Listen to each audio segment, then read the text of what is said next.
पागल खाने के संदर्भ में है। देखिए मैं पूरी यात्रा ले रहा हूँ, पागल खाने में भी जाता हूँ, देखने जाता हूँ, घूमने जाता हूँ। जैसे ही मैंने पागल खाने में अपना कदम रखा, जैसे ही मैंने पागल खाने में अपना कदम रखा, सामने एक पागल खड़ा हुआ, 501 501 501 चिल्ला रहा था। मैंने उससे कहा कि भाई साहब आप ये 501 501 क्या कह रहे हैं? वह मुझे देखकर बहुत जोर से हंसा और पड़ोसी से बोला एक और फंसा। वह मुझे देखकर बहुत जोर से हंसा और पड़ोसी से बोला एक और फंसा, एक और फंसा। 502 नंबर नोट किया जाए और इसको सामने वाला कमरा दिया जाए। 502 नंबर नोट किया जाए और इसको सामने वाला कमरा दिया जाए।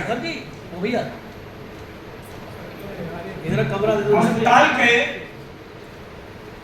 पागल खाने के कर्मचारी ने मुझे बताया, पागल खाने के कर्मचारी ने मुझे बताया इस पागल का नाम रमेश सरता है।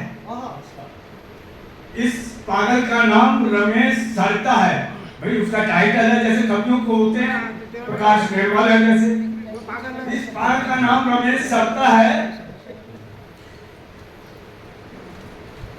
जिसको भी घेर लेता है खुद, हाँ इस पागल का नाम रमेश सरता है। खुद को कवि बताता है, खुद को कवि बताता है और जिसको भी घेर लेता है दिन भर करता है सुनाता है। जिसको भी घेर लेता है दिन भर करता है सुनाता है। एक दिन इसकी कविता सुनने के लिए कोई नहीं मिला, एक दिन इसकी कविता सुनने के लिए कोई नहीं मिला। करते करते अफसोस हो गया बेहोश। पागल खाने का डॉक्टर घबराया, पागल खाने का डॉक्टर घबराया। उसने इसके घर से इसके बाप को बुलाया, बाप से कहा श्रीमान जी आपको अपने पुत्र की खातिर इसकी कविता सुननी होगी, इसकी कविता सुननी होगी। बाप बोला ठीक है डॉक्टर साहब कविता तो मैं सुन लूंगा, लेकिन एक शर्त है, एक शर्त है। पहले मैं आपको अपनी 5 कविताएं सुनाऊंगा, पहले मैं अपनी 5 कविताएं सुनाऊंगा। वो कविताएं पढ़ता रहा, एक के बाद एक, एक के बाद एक, कई कविताएं सुनने के बाद इसको तो आ गया पूर्णतः होश। लेकिन पागल खाने का डॉक्टर हो गया बेहोश, पागल खाने का डॉक्टर हो गया बेहोश।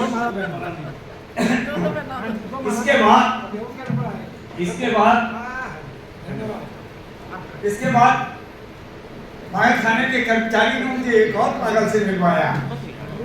ये जो सामने पागल खड़ा है, ये जो सामने पागल खड़ा है, थमले में अड़ा है, खुद को नथुलाल मछुआरा बताता है। क्या बात है?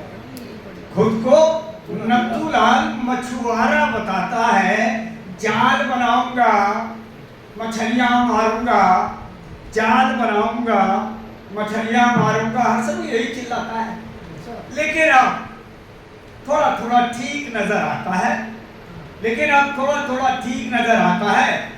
आज इसका आखिरी टेस्ट हो जाएगा और इसको पागल खाने से डिस्चार्ज कर दिया जाएगा। मैं उस पागल के पास गया, मैं उस पागल के पास गया। मैंने कहा भाई साहब अब तो आप बिल्कुल ठीक हो गए। बोले हाँ। तो मैंने कहा आओ आप क्या करेंगे? बोले सबसे पहले मैं अपने घर जाऊंगा, सबसे पहले मैं अपने घर जाऊंगा और अपना ब्याह रचाऊंगा। उसके बाद अपनी पत्नी को बड़े प्यार से अपने कमरे में ले जाऊंगा और अपनी बात समझाऊंगा, और अपनी बात समझाऊंगा। यदि उसने मेरी बात नहीं मानी, यदि उसने मेरी बात नहीं मानी तो मैं उसे मारूंगा, जबरदस्ती उसकी साड़ी उतारूंगा, उससे जाल बनाऊंगा और मछलियां मारूंगा, और मछलियां मारूंगा। इसके बाद उसने मुझे एक और पागल से बताया कि ये जो सामने खड़ा है सभी पागलों का सरदार है। ये जो नौजवान पागल सामने खड़ा है सभी पागलों का सरदार है। पढ़ा लिखा बेरोजगार है, पढ़ा लिखा बेरोजगार है। खुद को वक्त के सांचे में ढाल रहा है, खुद को वक्त के सांचे में ढाल रहा है रोजगार नहीं मिला, इसलिए पागल खाने में पेट पाल रहा है। रोजगार नहीं मिला, इसलिए पागल खाने में पेट पाल रहा है। मैं सोचने लगा, हे भगवान, मेरे देश को किस पाप की सजा दे रहा है। मैं सोचने लगा, हे भगवान, मेरे देश को किस पाप की सजा दे रहा है।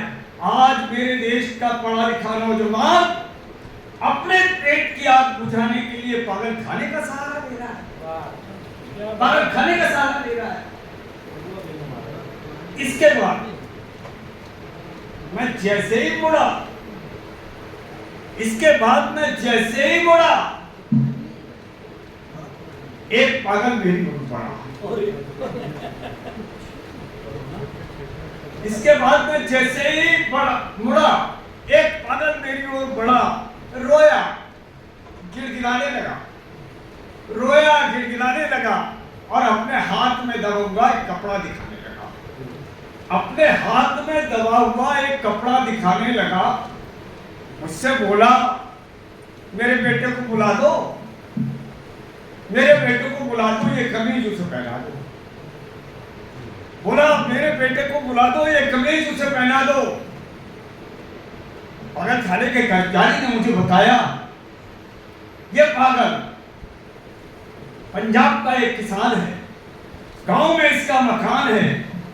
उग्रवादियों ने इसके सामने इसके बेटे को जिंदा जला दिया। उग्रवादियों ने इसके जवान बेटे को इसके सामने जिंदा जला दिया। ममता और उग्रवाद की लड़ाई में उसकी कमीज फट गई। ममता और उग्रवाद की लड़ाई में उसकी कमीज फट गई। इसके हाथ में जो कपड़ा है, ये उसी की कमीज का टुकड़ा है। इसके हाथ में जो कपड़ा है, ये उसी की कमीज का टुकड़ा है। ये उसी समय से ये कपड़ा अपने हाथ में लिए रहता है और हर आदमी से एक ही बात कहता है, मेरे बेटे को बुला दो, ये कमीज उसे पहना दो, मेरे बेटे को बुला दो, ये कमीज उसे पहना दो, मेरे बेटे को।